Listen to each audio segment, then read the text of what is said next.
예, 오늘은 예수님의 생애 22번째죠? 네, 22번째. 예, 22번째 예수님의 생애에 대해서 한번 살펴보도록 하겠는데요.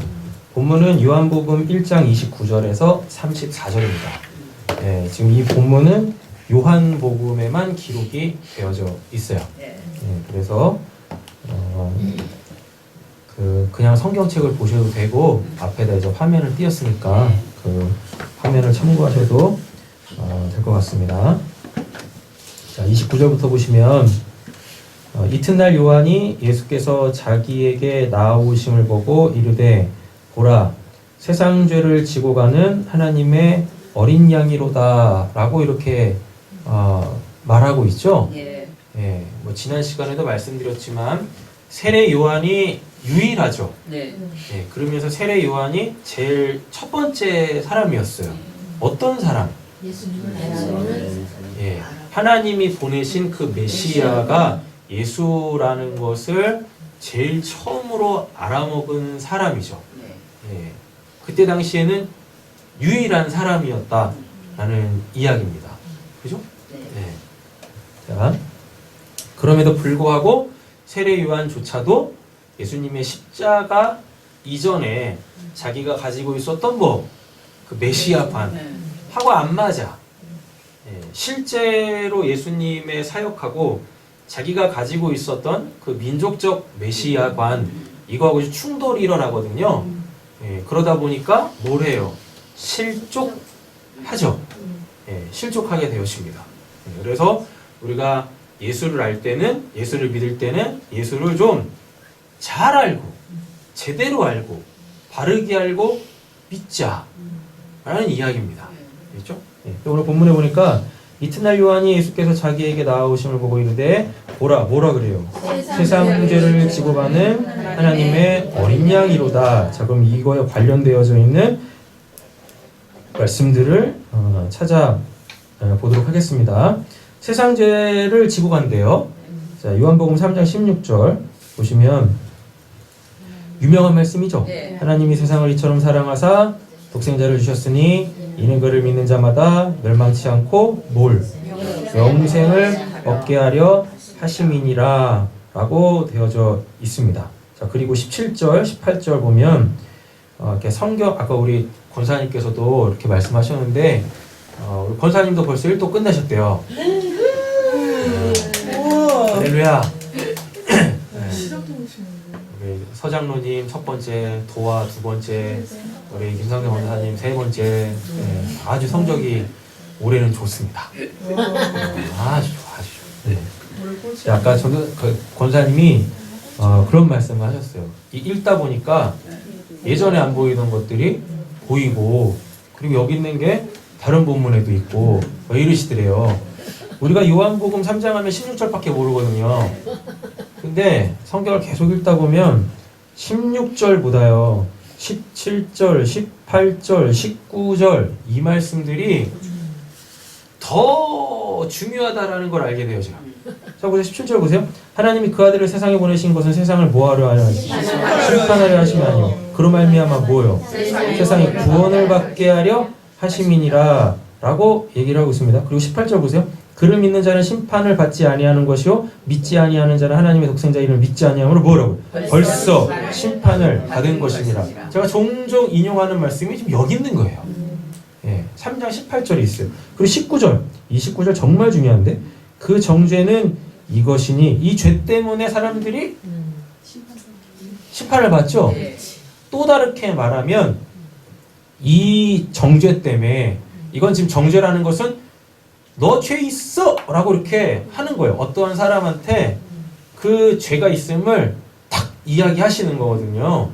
예, 이렇게 정죄는 이것이니 곧 빛이 세상에 왔을 때 사람들이 뭐래요? 자기가 악함으로 빛보다 어둠을 사랑한 것이라. 근데 이게 세례 요한만 딱 봐도 세례 요한이 뭐 했어요? 분명히 예수 알아먹었거든요. 근데 지금 뭔가 해결이 안 돼가지고 세례 요한한테서 지금 뭔가 해결이 되지 않아가지고 예수님에 대하여 실족하고 있어요. 당신이 정말 그 사람입니까? 그럼 세례 요한에게도 뭐가 있다는 얘기예요? 어둠. 예, 어둠이 있다는 얘기인 거예요. 쉽게 말하면 죄가 있다라는 이야기입니다. 그 죄는 반드시 어떻게 해결받아야만 하는 거죠. 예, 그렇습니다. 그죠? 20절 악을 행하는 자마다 빛을 미워하며 빛으로 오지 아니하나니 세례 요한이 그 빛이신 예수님께로 안 왔어요. 주저 했다고요. 이는 그 행위가 뭐? 드러날까 함이라. 그러니까 여기서 우리가 또 한 가지 알 수 있는 게 죄는요.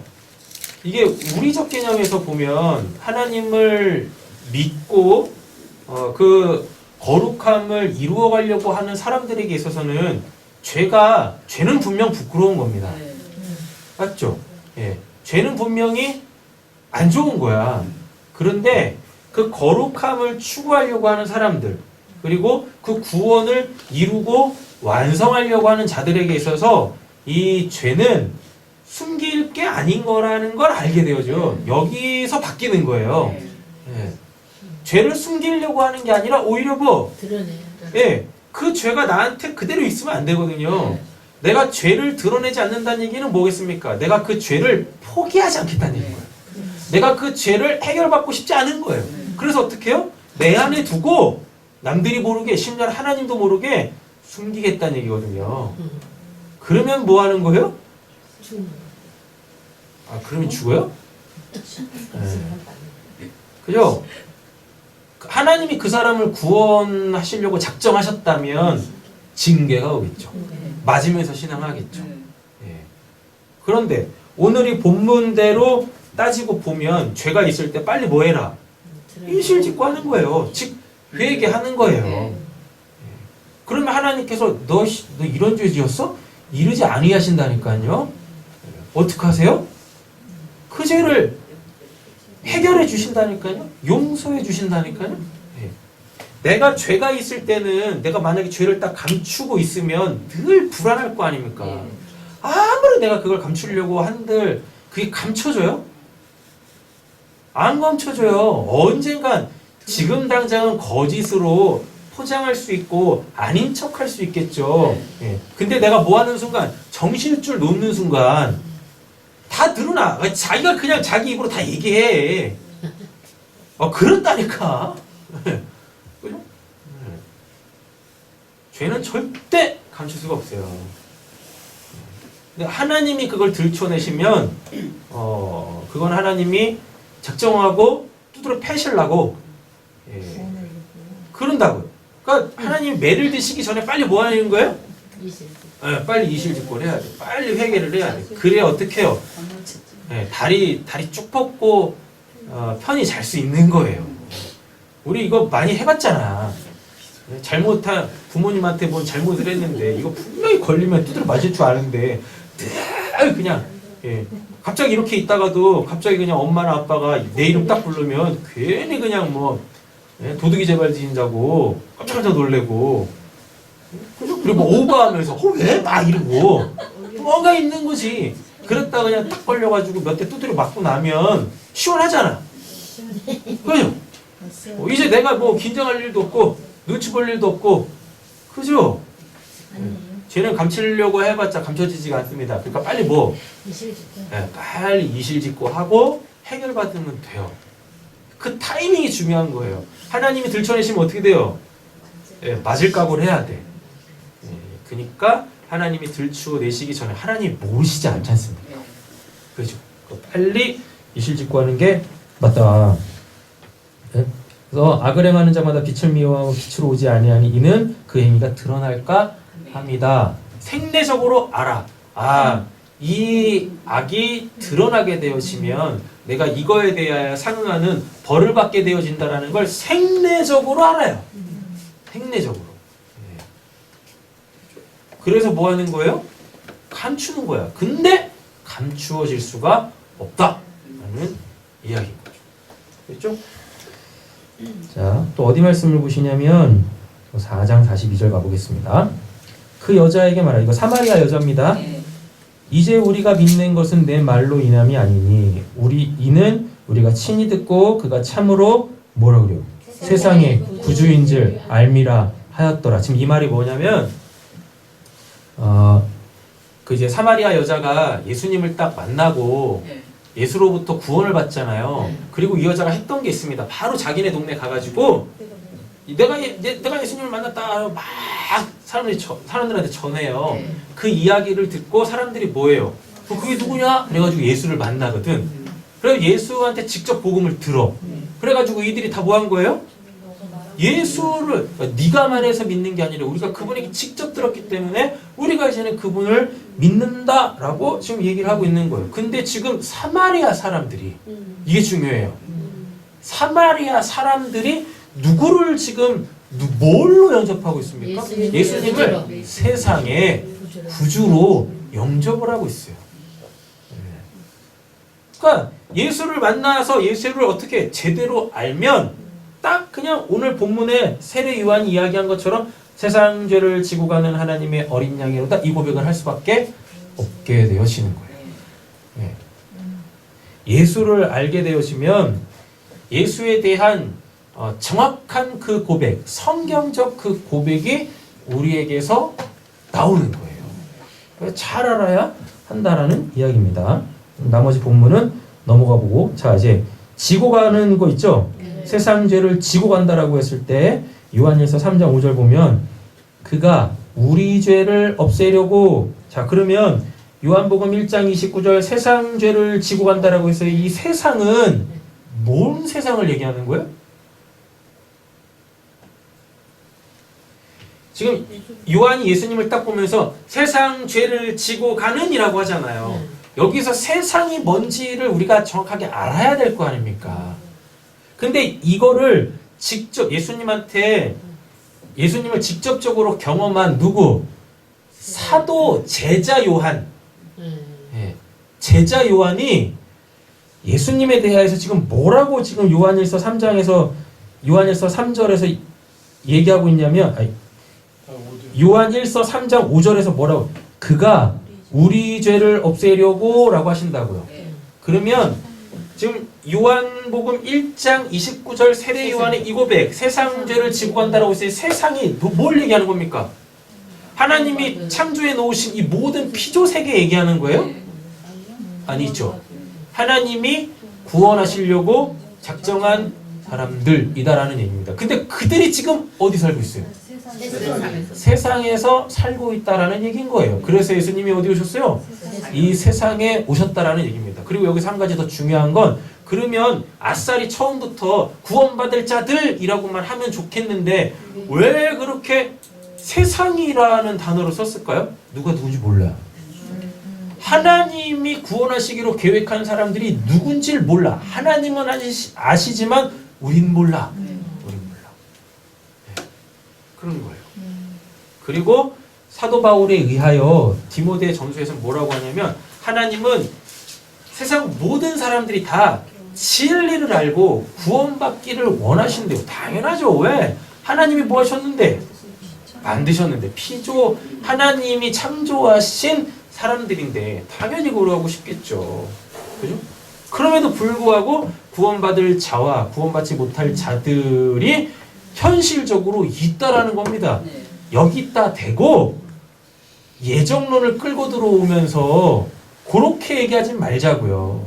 아니 사도 바울에 의하여서 디모데전서에서 그렇게 얘기해놓고 또 사도 바울에 의하여서 또 에베소서에서 또 예정론을 이야기해놓고 이게 뭡니까? 하나님이 스스로 이유를 배반하고 있는 거 아닙니까? 이렇게 가지 마시자고요. 하나님은 진짜 이 세상 모든 사람들이 다 구원받기를 원하세요. 그래가지고 구원의 방법을 어떻게 해요? 제시를 하셨다니까? 예수로? 제시를 했어요. 그걸 보고 뭐 하면? 믿으면. 그걸 그 예수님의 십자가 사건을 그 십자가 사건에 대하여서 고민을 하고 진짜 구원이 뭔가? 영생이 뭔가? 나는 어떻게 살아야 되는가? 죽어서는 어떻게 될까? 이런 이 생내적 고민들, 질문들을 반드시 어느 때까는 하나님을 믿든지 안 믿든지 하게 되어져 있어요. 하게 되어져 있어요. 근데 그 질문이 왔을 때 이미 역사 속에서 하나님께서 구원 구원하시려고 정해놓으신 그 단 하나의 그 구원의 방법을 내가 뭐하면 저버리면 하나님도 어떻게 하실 수가 없어요. 그 사람이 안 받겠다라는데 하나님이 억지로 구원을 주시겠습니까? 그럼 이 세상에 구원 못 받을 사람이 없겠죠. 다 구원 받아야 되죠. 근데 현실적으로 보세요. 이 땅에서 구원받고 천국 가는 사람이 있고 그렇지 않고 지옥에 있는 사람이 있지 않습니까? 맞잖아요? 네. 그래서 구원은 전적인 하나님의 은혜로 받는데요. 결코 자기가 구원받을 마음이 없는데 하나님의 어거지로 구원하시는 일은 없어요. 없다고. 네. 모든 사람들한테 하나님이 구원받을 기회는 동일하게 주십니다. 본인이 뭐 하나 할 뿐이에요? 그냥 발로 뻥 찰 뿐이야.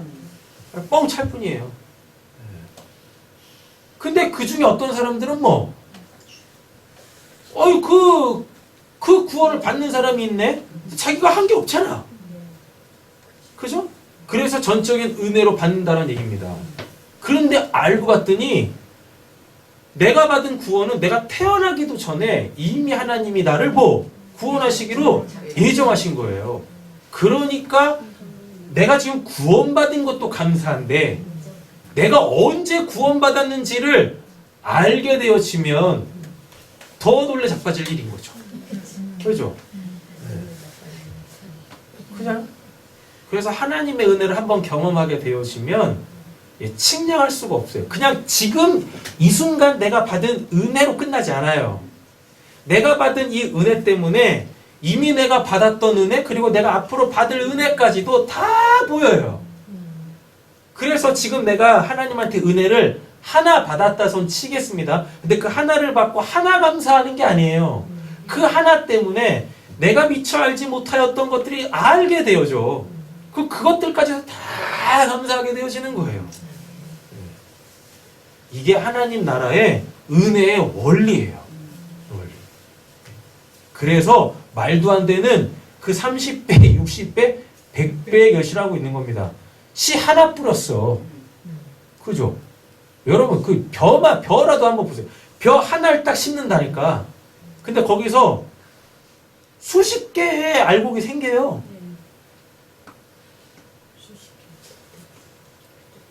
그죠? 50원짜리 동전에 보리삭이 몇 개 달려 있습니까? 아이들 누가 있어요? 아니 목사님 해보셨다고. 수십 개 달린다니까. 그걸 왜 세고 있어? 50원짜리. 방금 얘기했지 않습니까? 하나님의 은혜의 그 메커니즘은 내가 은혜를 하나 받았는데 그 하나로 끝나는 게 아니라고 30배, 60배, 100배로 감사할 제목들이 생긴다고요. 내가 미처 알지 못하였던 영역들에 하나님의 은혜들이 보이기 시작한다니까요. 할렐루야. 아멘. 일단 은혜는 받고 보는 거야. 아멘. 받고 보는 거예요. 그 은혜가 꼬리를 칩니다. 새끼를 칩니다. 꼬리를 치면 안 되는 거지. 유혹하는 거지. 네? 그런 거야. 자, 보세요. 그가 우리 죄를 없애려고 나타나신 것을 너희가 아나니 그에게는 여기 중요합니다. 그에게는 제가 없느니라. 죄가 없다. 그래서 뭐 할 수 있는 거예요? 예수님이 구원자가 될 수 있는 조건을 충족하고 계시다라는 얘기입니다. 예수님은 뭐가 없으세요? 죄가 없으세요. 됐죠?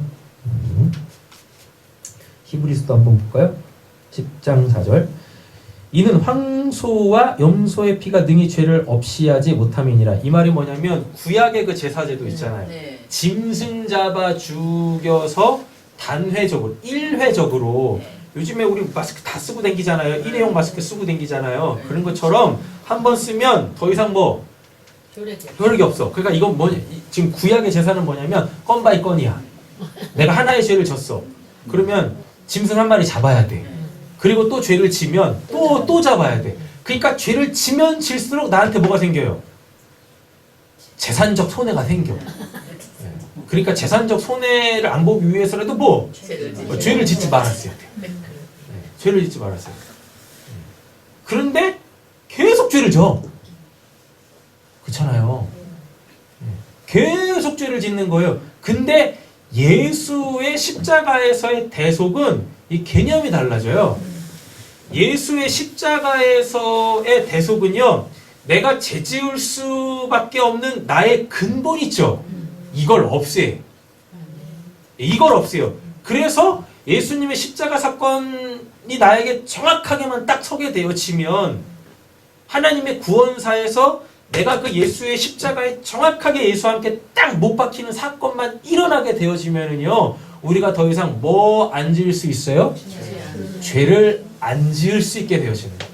그런데 죄 짓고 싶은 마음이 아직 십자가가 제대로 안 서니까 그걸 개념만 갖고 있잖아요. 그 십자가, 예수님의 십자가 사건이 내 역사 속에서 내 개인적 구원에 아직 안 쓴 거야. 실제적 사건으로 안 쓴 거예요. 그러니까 죄사함을 못 받은 것이, 근데 사람들이 다 착각하고 있죠. 나는 예수 십자가 믿는다고 다 죄사함 받았다고. 그거 묻죠. 뭔 죄를 사함 받으셨으니까 몰라. 아니 자기가 뭔 죄를 해결받은지도 모르는데 무슨 죄사함 받았다라고 그 뭘 믿는 거예요 도대체. 그죠? 예. 그래가지고 이건 또 인정하고 싶지 않죠. 왜? 지금까지 자기가 신앙생활한 게 얼마나 많은데 인정하고 싶지 않은 거예요. 우리 교회 말고 다른 교회 사람들 우리처럼 이렇게 대놓고 그냥 막 까대고 예? 그냥 막 그래서 어쩌라고 막 이러고 예? 우리 교회 말고 다른 경건하게 이렇게 이 신앙하시는 그 다른 교회 성도님들 그거 다 그래. 다 그런다고요. 그렇지 않습니까? 근데 지금 뭘 얘기하려고 하는 거지? 예수 입자가? 죄 없이 예수 단회적 죄 예수 분명히 자기는 예수 그리스도로 말미암아 죄사함 받았다고 얘기를 하면서 왜 계속 죄 짓고 있어? 그러면서 맨날 그러죠. 아유 제가 아직은 연약해서요.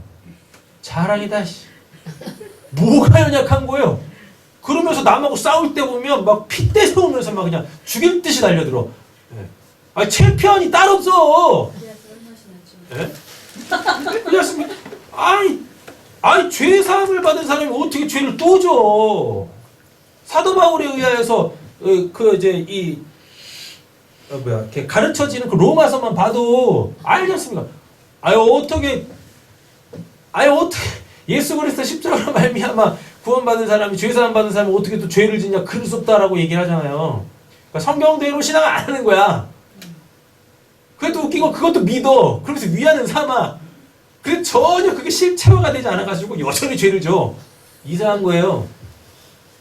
예수님의 십자가가 뭔지 모르는 거야. 예수님의 십자가는 제가 누누이 말씀드리지 않습니까? 초등학교 때 엄마 지갑에서 2, 3천 원 삥땅 친 거 그것 때문에 예수님 십자가 죽은 게 아니라고. 하나님이 나에게 정죄한 거 있잖아요. 너 그거 죄야. 너 그거 해결해야 돼. 라고 하는 그 죄. 예수님이 십자가에서 그 죄 해결하려고 하신단 말입니다.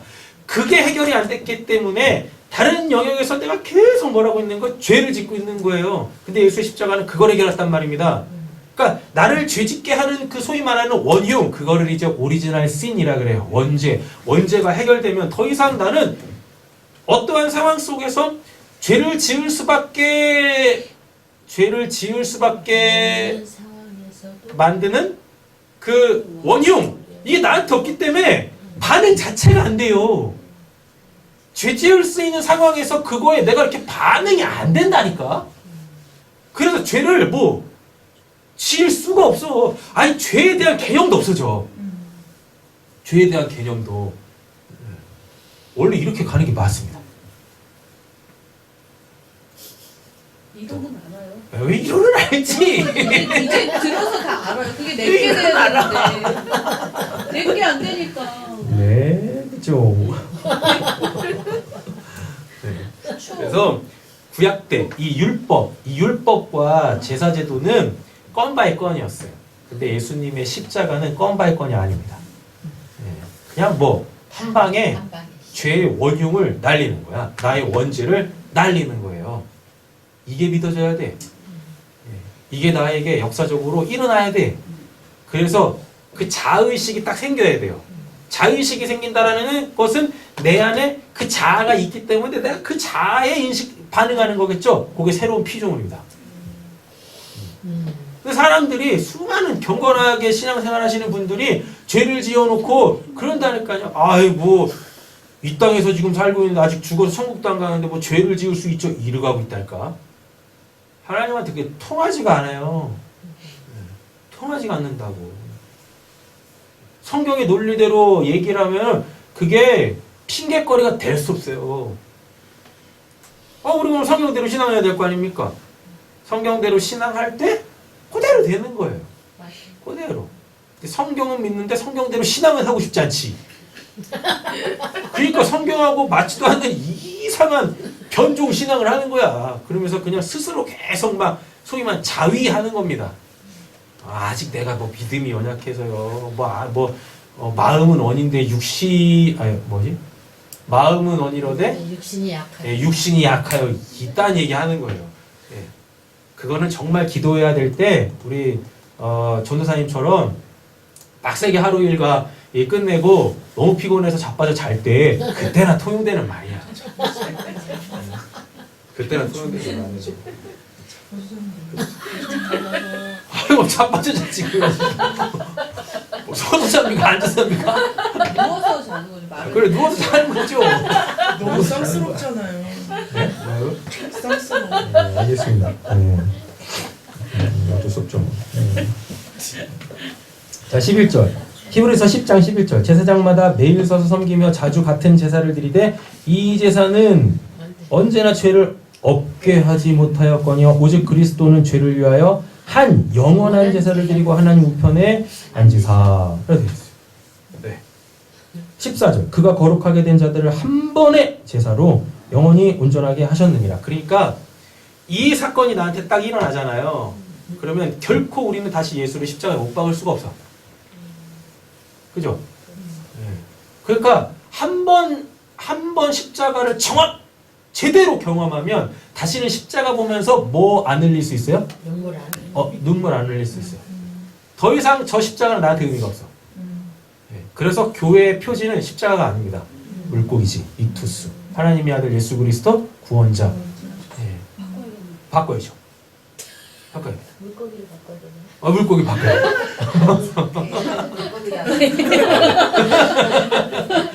이쁜 고기야지. 이모.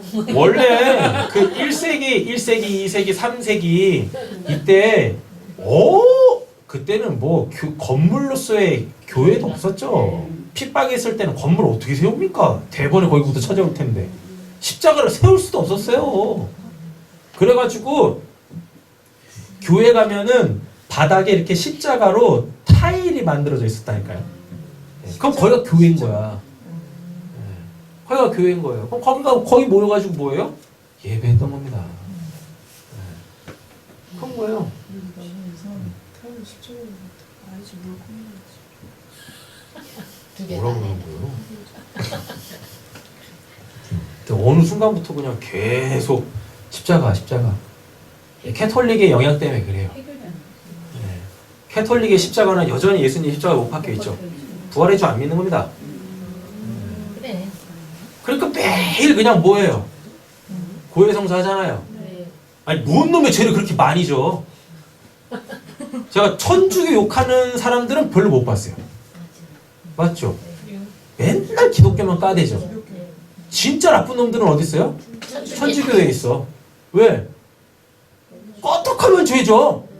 그래놓고 뭐예요? 또 양심이 찔리니까 또 뭐하고 있습니까? 신부들한테 가가지고 저 이런 죄 졌는데 저런 죄 졌는데요. 그럼 또 신부들이 그거에 대해서 뭐예요? 사회봉사 한 10시간 하고 있다고 얘기하고 있네. 그럼 제가 용서되는 겁니까? 예수님의 십자가는 어디 갔어? 그죠? 정말 천주교가 나쁜 놈들이야. 극악 무도한 놈들은 거기 다 있다고. 하나님 믿으면서 죄 왜 져?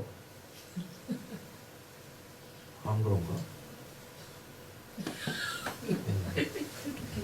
근데 어떻게 기독교가 싫어서 천주교로 넘어가는 사람들 이제 이해가 안 돼. 네, 정말 이해가 안 돼. 천주교는 예수님이 십자가에서 내려오면 안 돼요. 왜? 내가 계속 죄 져야 되니까. 그렇다니까요. 그래요. 나 계속 죄를 져야 되거든. 그럼 그 죄를 해결해야 되잖아요. 그리고 나쁜 놈들이 뭐냐면 아니 건 바이 건으로 죄를 졌으면 뭘 해야 되는데 짐승을 잡아야 되는데 짐승을 잡지 않으면 짐승의 값만큼 헌금을 내든가 뭘 해야 되는데 그건 또 하기 싫어. 그러니까 뭘로 해요? 그냥 입만 나부나부 대고 있는 거예요. 그러니까요. 나쁜 놈들 거기다 몰려 있어. 근데 왜 천주교는 이렇게 욕을 안 하는지 몰라. 드러내놓고 안 하는 하여튼 뭐 그랬죠.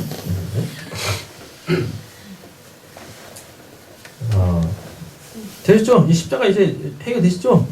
네. 저 설명을 다 했어요. 네, 설명 다 했다고. 자, 이사야 53장 7절 가보면 그가 곤욕을 당하여 괴로울 때에도 그의 입을 열지 아니하였으며 마치 도수장으로 끌려가는 어린 양과 털 깎는 자 앞에 잠잠한 양같이 그의 입을 열지 아니하였도다. 예. 그러니까 세례 요한도 뭐가 있는 거예요? 구약의 그 메시아에 대한 예언을 정확하게 알고 있는 거예요. 그래서 예수님을 뭘로? 구약. 예, 그 구약적 개념을 갖고 와서 이분이 그분 맞아! 라고 얘기를 하고 있는 겁니다. 이렇게. 예. 자, 30절입니다. 내가 전에 말하기를 내 뒤에 오는 사람이 있는데 나보다 앞선 것은 그가 나보다 뭐라 그래요? 먼저 계심이라. 네. 분명히 시간상으로 보면 세례 요한이 예수님보다 6개월 먼저 잉태돼서 태어나거든요. 네. 시간 순으로 보면 근데 지금 세례 요한이 이런 고백을 해요. 뭐라고? 나보다 앞선 것은 그가 나보다 먼저 계심이라 한 것이 이 사람을 가리킴이니라. 골로새서에 보면은요, 예수님은 세례 요한보다 앞선 것이 아니라 이 세상이 피조되기 전에 먼저 선재해 계셨다라는 거예요. 그리고 요한복음 1장만 봐도 하나님이 말씀으로 세상을 창조하는데 그 말씀이 곧 하나님이시고 그 말씀이 하나님과 함께 계셨더라. 세상에 말씀 없이 만들어진 게 하나도 없더라 라고 얘기를 해요. 근데 그 말씀이 육화돼서 우리 가운데 왔다라 그러죠. 그러면서 그 육화된 말씀이 예수라고 얘기한다고. 그러니까 예수님은 이 세상이 창조되기 전에, 즉 예수님이 인간의 몸으로 오시기 전에도 이미 예수님은 계셨어. 네. 이미 예수님은 계셨다고. 그래서 구약도 누구로? 아직 오시지 않은 그 예수로 구원을 받은 거예요. 그런데 이들은 그 예수를 만나야 되죠. 네. 인간 예수 메시아로 만나야 되잖아요. 근데 안타깝게 인간 예수로 오기 전에 이 예수님 초림 전에 태어나가지고 그 예수로 구원을 받았지만 진짜 자기들의 메시아는 못 만났어. 그리고 죽은 거야. 원래 이들의 구원의 완료는 뭐 해야 되는데 이 메시아를 만나야 구원을 받는 건데 그래서 이들이 먼저 죽고 천국 가 있다가 뭐 해야 되는 거예요? 이 메시아 만나야 되죠? 그러니까 소위 말하는 예수님 재림하실 때 그들도 같이 내려와. 예수님이 천국에서는 육신을 갖고 있을 필요가 없잖아요. 그러니까 그 인간 예수를 만날 수가 없어요, 천국에서는. 그런데 예수님이 이 땅으로 내려올 때만 뭘 입고 내려와요? 육신을 입고 내려온다고요. 그러니까 이 예수 만나야 되니까, 이 예수를 만나야 구원이 완료되니까 그때 누가? 그들도 같이 오는 거예요. 우리보다 먼저 죽은 이 땅에서 예수를 만나지 못했지만 예수로 구원받은 사람들이 그때 같이 와가지고 이 땅에서 누구를 영접하는 겁니까? 예수를 영접해서 이 땅에서 구원이 완료돼서 다시 어디로? 그들은 이미 죽은 자들이니까 이 땅에 있으면 안 되지. 그럼 이 세상 자체가 유령천지라니요. 인구 폭발합니다. 아니 지금까지 예수 믿고 죽은 사람 숫자가 얼마나 많겠어. 아니 지금 우리나라도 이렇게 땅덩어리 넓으면 넓고 좁으면 좁지만 인구 비율로 따져서 참 이게 나라 터질 것 같잖아요. 그래서 뭐 인구 조절하고 막 이러지 않습니까? 근데 우리보다 앞섰던 사람들이 다 이거 부활해버려. 그래가지고 하늘나라 하늘나라고 다 여기 있어. 그거 어쩌자는 거야? 뭘로 먹여 살릴 거야, 그죠? 지금도 뭐 취업난이 지금 이게 극심한데 그걸 다시 다 하는 겁니다. 그렇게. 그런 거예요. 되죠? 뭘 얘기하려고 얘기하는 거야? 약선. 아, 그죠? 예. 예수님이 늦게 태어났지만 예수님은 모든 피조물보다 선제해 계셨어요. 먼저 계셨어요. 예. 그래서 세상은 예수로 말미암아 뭐 이런 질문들도 예전에 많이 했어요. 하나님이 인간의 모습을 갖고 있습니까? 창세기 1장에 보면 하나님이 사람을 만드실 때 자기 형상과 모양으로 지음받았다고 얘기하잖아요. 근데 인간을 이렇게 만들었잖아요. 그럼 하나님이 지금 이렇게 생겼다는 얘기 아닙니까? 그렇잖아요. 예. 근데 우리가 아는 하나님은 이렇게 안 생겼어. 이걸 가지고 있을 필요도 없지. 여기에 갇혀 계실 분도 아니시고. 근데 왜 하나님이 인간을 이런 모습으로 만드셨겠냐고. 이유는 간단해요. 예수 보면 되지 않습니까? 우리보다 그분이 앞서 계셨잖아요. 그러니까 하나님의 형상과 우리의 모양과 형상으로 사람을 만들자라고 했을 때 지금 내 이와 같은 모습이 내 세상이 만들어지기 전에도 있었다는 얘기입니다. 누구로? 예수로. 네. 그렇게 되는 거예요. 그렇죠? 그러니까 성경은 솔직히 질문할 게 없어. 우리 1호, 2호, 3호 통독, 1독 벌써 하신 분들은 성경을 보면 질문할 게 없어. 이미 답이 다 나와 있거든. 창세기 1장에서 이건 도대체 뭐지? 라고 했는데 골로새서에서 이미 얘기를 하고 있어.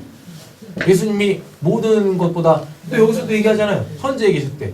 그러니까 1장에 하나님 우리의 형상과 그 우리란 얘기는 솔직히 복수지 않습니까? 그 우리가 알고 있는 성부, 성자, 성령, 성자, 인간의 모습으로 오실 그 예수가 피조물보다 선지에 있으니까 인간을 이렇게 만드는 건 당연한 거야. 그래서요, 예수님이 인간의 모습으로 온 게 아니라 인간이 예수님의 모양으로 창조된 거예요. 순서가 뒤바뀌어 있는 겁니다. 예수님이 인간의 모습으로 오신 게 아니야. 인간이 예수님의 모습으로 창조가 된 거예요. 성경은 질문할 게 아무것도 없어. 열심히 그냥 뭐 하면 돼요? 네, 통독하면 돼. 통독하다가 궁금한 게 있어요. 그럼 저한테 묻지 마셔. 끝까지 가.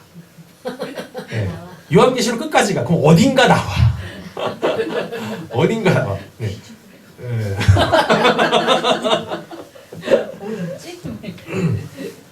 네, 제가 요즘에 계속 생각하는 건 뭐냐면 요즘에 계속 또 이렇게 또 질문들을 또 받아요. 질문들을 받는데 제가 그분들에게 해주고 싶은 말이 그분들이 해오는 질문들에 대해서 답해주는데 끝이 없어요. 끝이 없어. 그래서 제가 해주고 싶은 말은 뭐냐면 1독 하시고 2독 하시고 3독 하세요. 성경에 다 답이 있습니다. 근데 그걸 안 해. 그리고 그냥 뭐냐면 빨리 알려나 달래. 답답해 미치겠대. 나도 미치겠어. 아무리 설명해도 또 그 질문 또 할 거야. 왜? 뭐 안 하니까. 1독 안 하니까. 답답해. 아우 진짜 답답해 미치겠어요. 미치겠다니까.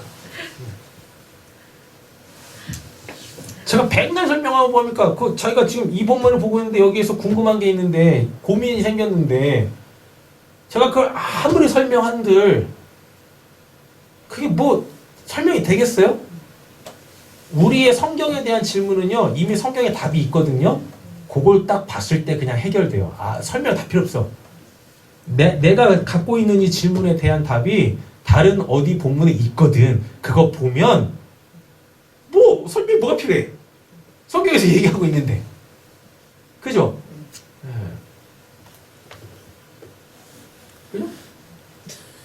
이장희 권사님 이렇게 이상하시잖아. 말도 안 되게 뭐 독하시잖아요. 말도 안 되게 독하시다고. 그래가지고 뭐 성경에 대한 질문이 없으시잖아. 이상하셔요. 독이 올라서 그래. 그래가지고 성경만 제대로 읽으면은요, 창세기부터 계시록까지 제대로 읽으면 솔직히 성경은 질문할 게 없어요. 질문할 게 없어. 그런 건 있지. 뭐냐면 성경도 그제 문법이 있고 또 그 뭐냐 문화적 배경이 있고 이러다 보니까 이제 그걸 모르면 아무리 읽어도 뭔 말인가 하는 게 있죠. 외국 사람들이 우리나라 고전을 읽으면서 뭔 말인가 하는 것처럼 그런 거예요. 그러니까 성경의 정서, 성경의 그 정서를 이해를 못하면 한글인데도 이게 읽으면서도 이해가 안 되는 부분들이 많아요. 그거는 설명을 들어야죠. 내가 그걸 전문적으로 배우지 않았으니까. 그죠? 그것만 내가 배우면, 들으면 뭐예요? 뭐 성경에 대해서 뭐 초기할 게 없어. 질문할 게 없어. 다 믿어져. 다 믿어진다. 안 믿어질 게 없지. 그렇지 않습니까? 그런 거예요. 자, 보겠습니다. 31절. 나도 그를 뭐 했대요? 알지 못하였으나 내가 와서 물로 세례를 베푸는 것은 그를 이스라엘에 나타내려 함이라 하니라. 요한복음에서는 세례 요한이 지금 세례 주고 있는 이유를 지금 얘기하고 있네요.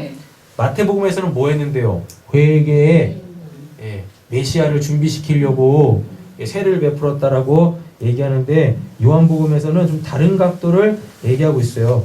나도 그를 알지 못하였으나 내가 와서 물로 세례를 베푸는 것은 세례 요한이 지금 이런 거잖아요. 내가 지금 이렇게 요단강가에 와가지고 세례 막 베풀고 있는 이야기는 그를 이스라엘에 나타내려 함이니라. 그러니까 내가 세례를 막 베풀다 보면 누가 온다는 얘기입니까? 메시아가 온다는 얘기죠. 그죠? 메시아가 오는데 그걸 어떻게 알아봐? 맞잖아요. 뭐 어떻게 알아봐? 근데 하나님이 또 말씀해 주셨어요. 32절. 요한이 또 증언하여 이르되 내가 보매 성령이 비둘기같이 하늘에서부터 내려와서 그 위에 머물렀더라. 33. 나도 그를 알지 못하였으나 나를 보내어 물로 세례를 베풀라 하신 누가? 그이가. 그러니까 세례 요한 이전에는 없었어. 물 세례라는 것 자체가 없었던 거예요. 세례 요한한테 하나님께서 사명으로 주신 겁니다. 뭐라고? 너 가서 물 세례를 베풀어라. 물 세례 베풀면 내가 보낼 그 메시아가 너한테 올 건데 어떠한 사람이 메시아냐면 하신 그이가 나에게 말씀 성령이 내려서 누구 위에든지 머무는 것을 보고는 그가 곧 성령으로 세례를 베푸신 이인 줄 알라 하셨기에. 그러니까 지금 뭐 하는 거예요? 그러니까 뭐 계속 세례 주는 거야. 세례 요한은 계속 세례를 줘요. 왜 세례를 줘요? 자기도 그 메시아가 필요하거든. 근데 메시아가 누군지 정확하게 알아야 자기도 그분을 따를 거 아닙니까? 근데 세례 요한이 예수 안 따르죠. 그 나쁜 놈이야. 왜 근데 그 성령으로 나 세례 달라고 얘기 안 해요? 누가요? 세례 요한. 그럼 나쁜 놈이야. 이게 세례 요한의 죄예요. 그래서 이 세례 요한이 만약에 누구 쫓아갔으면 예수님 쫓아갔으면 예수님 만나고 경험하고 누구보다도 밭이 좋지 않습니까? 세례 요한만큼 밭이 좋은 사람이 어디 있어?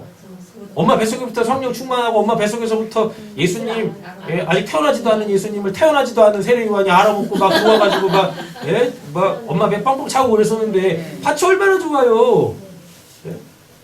또 구약 뭐 이렇게 하나님에 대하여서 묵상하기 위해서 세속을 등지고 유대강령 와가지고 뭐 메뚜기 석청 띄어 먹으면서 그런 경건 생활은 밭이 얼마나 좋냐고. 그리고 강단도 있었어요. 그때 당시에 누가 그냥 막 나가가지고 그 메시아를 막 전하겠냐고요. 대단 목숨 걸고 그거 한다고 말씀드렸잖아요. 밭이 굉장히 좋아. 그럼 뭐 해야 돼? 예수님한테 달라붙어요. 예수님을 알아먹었으면 예수님 쫓아가야 될 거 아니야. 근데 왜 안 쫓아가? 이게 세례 요한의 죄예요. 이 죄를 해결받지 않았기 때문에 세례 요한이 예수님 때문에 뭐 당하는 거예요? 실족 당하는 거예요. 세례 요한이 왜 실족하는지, 세례 요한의 죄가 뭔지도 성경에서 다 얘기하죠. 다 드러났잖아요. 근데 왜 우리는 우리 죄도 모르는, 내 죄도 모르는 거야? 왜? 성경에 안 나와 있어요. 아, 그렇구나. 아니, 그럼 지금 세례 요한의 죄가 이거라고 말씀드렸습니까? 성경 기록되어 있어요? 아니잖아요. 목사님이 말씀해 주셨잖아요. 그렇죠.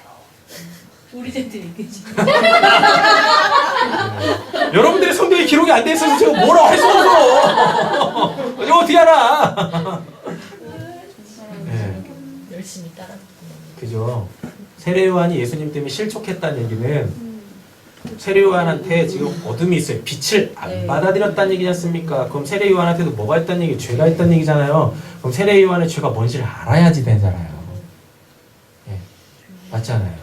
세례 요한이 무슨 율법을 안 지켰습니까? 예? 아니지 않습니까?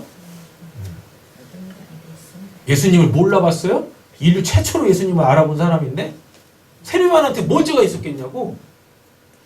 죄가 없으면 예수님한테 실족도 안 당했겠지. 죄가 있으니까 예수님한테 탁 걸린 거 아닙니까? 맞죠? 그럼 세례 요한의 죄가 뭐겠냐고요? 알아먹었는데 왜 예수님 안 쫓아? 예수님이 뭐라 그랬었어요? 나를 따라오려거든 자기를 부인하고 자기 십자가를 지고 나를 따를 것입니다. 수많은 사람들이 예수님 따르려고 했는데 어떤 사람들은 따라오지 말라고 그러고 어떤 사람들은 그렇게 하고 따라오라고 그렇게 해가지고 실족해서 또 가는 사람도 있었어. 원래대로 따지면 그렇게 메시아를 기다렸으면 세례 요한부터 제일 먼저 뭐 해야 돼요? 예수님 따라가야지. 근데 왜 안 따라가? 제자들을 또 보냈잖아요. 네, 제자들도 보냈어요. 제자들을 보낼 게 아니라 지가 예수님 따르면 당연히 제자들은 세례 요한의 제자들은 누굴 따라가겠습니까? 세례 요한 따라가겠지. 아니 지 제자들은 보내면서 지는 왜 안 가? 뭐가 잘났다고? 지 그랬잖아요. 나는 메시아도 아니고 나는 그리스도도 아니고 나는 엘리야도 아니고 나는 선지자도 아니다. 아닌데 왜 안 쫓아가? 왜 본인은 예수로 구원받을 생각을 안 하는 거예요 도대체? 거기까지다. 이게 세례 요한의 원죄예요. 그럼 원죄를 해결 안 하고 구원을 받을 수 있어요? 예수님이 그에게 구원받을 기회를 줬잖아요. 실족했잖아요. 네. 예. 실족해가지고 예수님이 세례 요한한테 직접적으로 얘기한 건 아니지만 직간접적으로 말했잖아요. 제자들을 통해서 메시지를 전했지 않습니까? 네. 그가 회개할 메시지를 줬잖아요. 내가 안 믿어지면 내가 하고 있는 그 일, 내가 하고 있는 일이 뭐냐? 네가 그렇게 메시아를 준비하라고 해가지고 뭐 이 군사들은 남의 거를 압제하지 말고 세리들은 더 뭐 돈 받. 너 사회정의 얘기했잖아. 근데 내가 지금 뭐 하고 있냐? 내가 지금 뭐 하고 있니? 높은 산 깎고 이 푹 꺼진 웅덩이 다 메우고 있잖아. 내가 지금 사회 약자들 다 만나, 뭐 사회 약자가 됐던 뭐 직분을 가지고 있던 뭐든 간에 하여튼 그들 문제를 지금 다 해결하고 있잖아. 그럼 이거라도 봐. 네가 얘기했던 그 너는 못했던 그거 지금 내가 하고 있잖니. 이렇게. 그럼 거기에서 자기가 회개를 하고 네. 세례 요한이 지옥을 갔으면 안 돼. 그렇죠. 슬퍼. 내가 슬퍼. 제가 슬퍼요.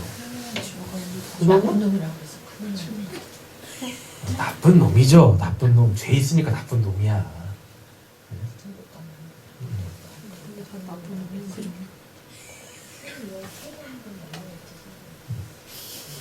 그가 곧 성령으로 세례 베푸시는 줄을 알라 하셨기에 하나님한테 소리 들었어. 하나님한테 소리 들었거든요. 그래서 계속 세례 베풀고 있었던 거예요.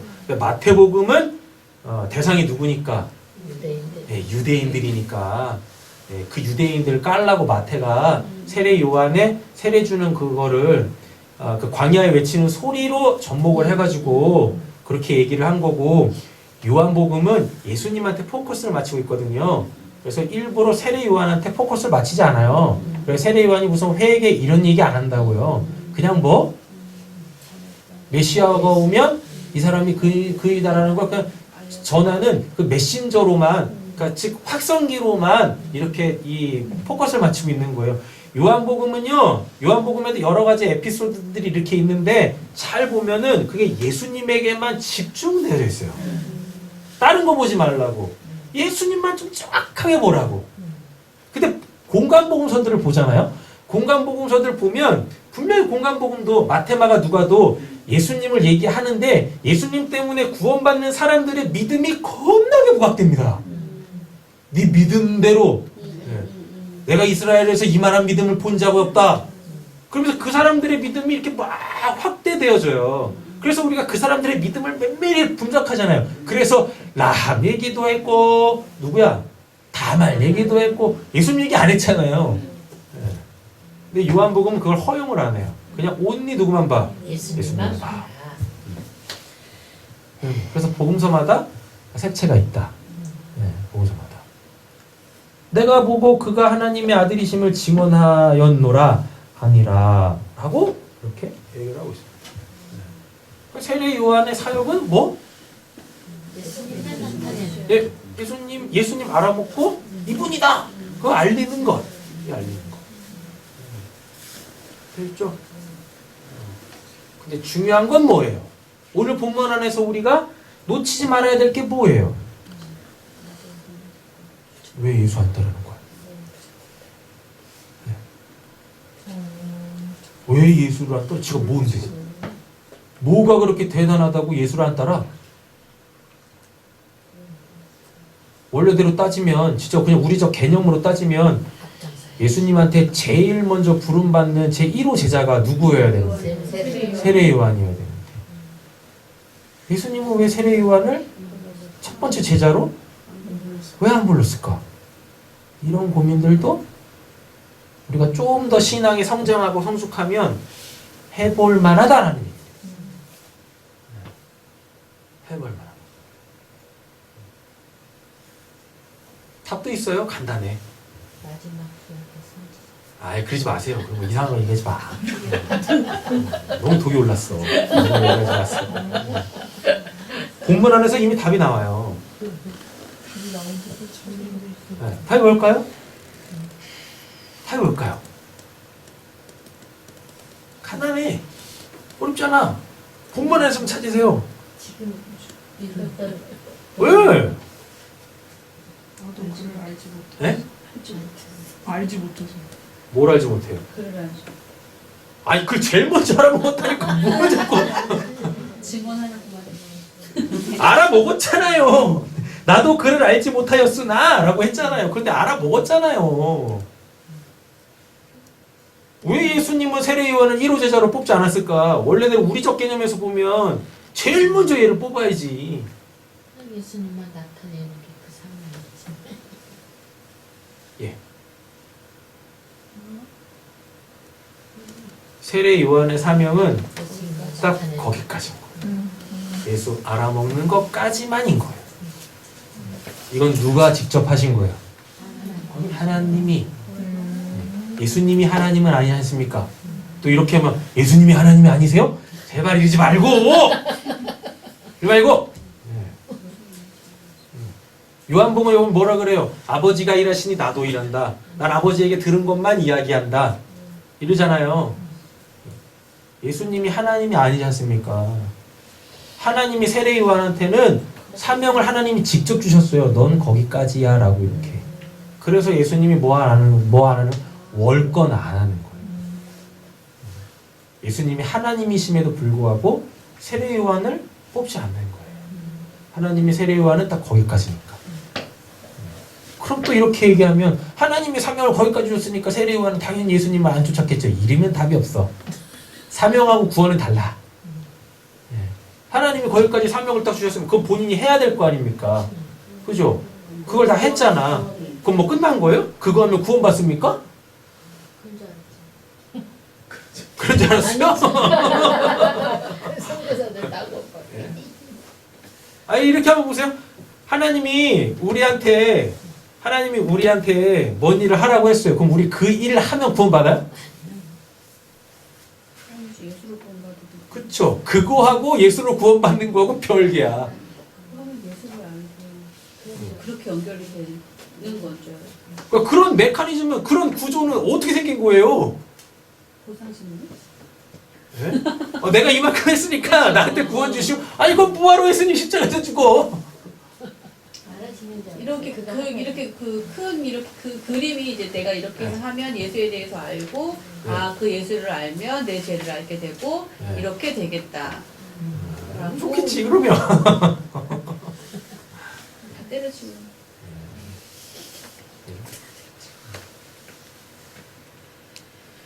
세례 요한도 누구로 구원을 받아야 되는 사람이 맞아요? 예수로. 예수로 구원을 받아야 될 사람이 맞는데 왜 예수를 따르지 않았을까? 왜 예수를 믿지 않았을까? 그래서 아는 거하고 실제적으로 예수를 믿는 거하고는 달라요. 이렇습니다. 수많은 사람들이 예수를 모르지 않아요. 그리고 본인들도 믿는다고 해. 근데 뒤집어 까보자고요.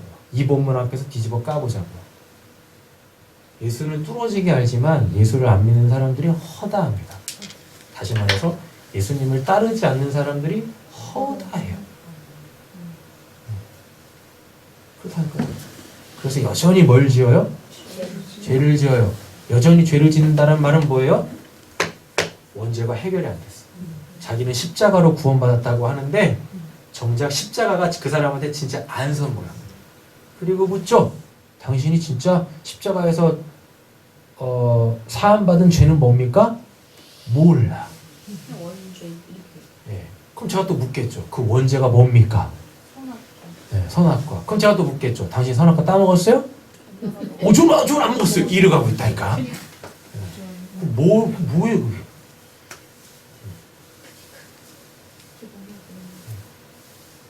본문에서 진짜 이야기하려고 하는 실체가 이렇게 확 드러나야 돼요. 그래서 거기에 내가 맞부딪 쳐야 되는 거예요. 오늘 본문 안에서는 우리가 뭘 취해야 되는 거예요? 뭘 취해야 돼요? 도대체 이 양반 뭐지? 세례요한은 뭐지? 알아먹었으면 그게 뭘로 돼야 되는데 예수를 따르는 걸로 나가야 되는데 세례요한은 예수를 따르지 않습니다. 그냥 자기의 독자 노선을 가. 생명의 길은 예수밖에 없는데 이렇게 되는 거죠. 저는 우리 교회 모든 성도님들이 다 십자가에서 죄사함 받았다고 믿는 사람입니다. 아멘. 할렐루야. 믿는 사람이야. 이미 됐으니까 이미 해결받은 죄가 뭔지를 아세요. 제발 이러지 마시고 제가 무슨 죄를 해결받은지 모르겠는데요. 그럼 저한테 십자가가 안 섰습니까? 안 선 거 아닙니까? 이렇게 하지 마시고 일단 십자가는 섰어. 나 십자가로 구원받았어. 근데 아직 뭔 죄를 사함받은지는 몰라. 괜찮아. 그리고 이제 뭐 하시면 돼요? 그것 좀 알려달라고 하세요. 네. 아셨죠? 그래야지 내가 그걸 알아야 내가 다시는 죄를 짓지 않을 거 아닙니까? 잡다구리한 죄들을 안 지을 거 아니에요. 죄 지을 수밖에 없는 상황 속에서 죄 유혹이 오는 상황 속에서 정확하게 분별하고 내가 거기에 요동하지 않을 거 아닙니까? 맞죠? 여러분들은 다 십자가에 섰습니다. 아멘. 할렐루야. 아멘. 네, 다만 뭘 용서받은지 아직 몰라도 괜찮아요. 이제 하면 돼. 오늘 본문 통해서 세례요한의 죄가 뭔지 드러났잖아요. 그죠? 알려달라고 하면 돼요. 왜 안 알려주세요? 이거 쉽게 알려지잖아 이렇게. 아니 어디 교회 가가지고 여러분들이 알고 계시는 그 하나님 믿는 사람들한테 가가지고 세례요한의 죄가 뭔지 알아? 물어보세요. 아는 사람 있는가? 없어. 여러분들만 알고 있어. 대단하신 분들이야. 남의 죄 알고 있으면 뭐예요? 네. 내가 문제지. 그래서 말씀드렸잖아요. 세례요한의 죄가 뭔가 우리가 머리 싸매고 고민 안 했잖아요. 그 본문에서 다 얘기하잖아. 그래서 제가 말씀드려요. 여러분들이 십자가에서 그 해결받은 그 죄 이게 뭡니까 고민 안 해도 조금만 들여다보면 그 대번에 나와. 아 이거구나. 서로 들여다보고 얘기해봐. 할렐루야. 자아 비판이 안 되니까 이렇게 타 비판해갖고. 그리고 솔직히 진짜 알고 싶고 진짜 해결받고 싶고 그래서 진짜 그 은혜에 나를 완전히 딱 투신하고 싶은 그 중심이 올바르잖아요. 그럼 몇 마디만 해보면 다 드러나요. 다 드러나. 뭐가 원죄인지 그에게 있어서 원죄가 뭔지 다 드러나. 중심이 올바르면 네. 네. 중심이 얼마나? 그 거기서 말하는 중심은 진짜 구원받고 싶다. 진짜 구원받고 싶다. 진짜 구원받고 싶은 사람은요 머리를 안 굴려요. 머리 안 굴리고 뭐 하냐면 그냥 오는 질문에 바로바로 대답을 해요. 근데 여기서 진짜 구원받고 싶은 마음이 아직은 덜한 사람은요 뭔가 질문을 하면 그 생각이 들어갑니다. 네, 그래서 분명히 자기 얘기이긴 하지만 100% 자기 얘기가 아니에요. 그거 다 걸려, 다 알아. 모를 수가 없어. 듣는 사람이. 다 걸려요. 다 드러나. 하나님 앞에 감출 수 있는 게 없거든요. 이러한 것들이 이렇게 오픈되어져 있는 교회가 좋은 교회예요. 우리 교회 좋은 교회. 근데 난 안 좋잖아. 안 드러나고 있으니까 안 좋은 거죠. 기도할게요. 도가는 뭐 의대 떨어져. 기도합니다. 하나님 감사합니다. 이런 말씀들을 함께 나눌 수 있는 정직하고 깨끗한 우리 성도님들 하나님이 우리를 이렇게 한자리에 모아주시니 너무 감사합니다. 하나님 우리가 뭐하러 죄를 부끄러워하겠습니까? 예, 죄는 부끄러운 게 맞습니다. 하지만 구원 앞에 어떻게 우리가 죄를 감출 수 있겠습니까? 죄를 부끄러워하는 죄에 대한 두려운 마음만 우리가 용기 내서 해결하면 우리는 그 죄를 해결받을 수 있고 죄로부터 자유해질 수가 있습니다. 그래야 다시는 죄 안 지을 수 있습니다. 그래야 우리 주님을 깨끗한 심령으로 맞이할 수 있습니다. 그분을 볼 수 있습니다. 구름 타고 오시는 그 주님을 살아있음으로 영접할 수 있게 되어집니다. 주님, 말씀 한 자락 한 자락 자세하게 다 알려주시옵소서. 아는 걸로 끝내는 것이 아니라 그 말씀에 나 자신을 던져서 그 말씀들이 나에게 복음이 될 수 있도록 실제적 사건들이 되어질 수 있도록 주님 역사하여 주시옵소서. 그래서 우리가 다 제가 지금 선 이 자리에 서더라도 자기 이야기가 성경에 있는 예수님의 복음의 이야기가 돼서 복음 전하기에 전혀 부족함 없고 그 복음을 부끄러워하지 않고 그 복음을 담대하게 전할 수 있는 복음의 사람들 다 되게 하여 주시옵소서. 모든 말씀 예수님의 이름으로 기도드립니다. 아멘.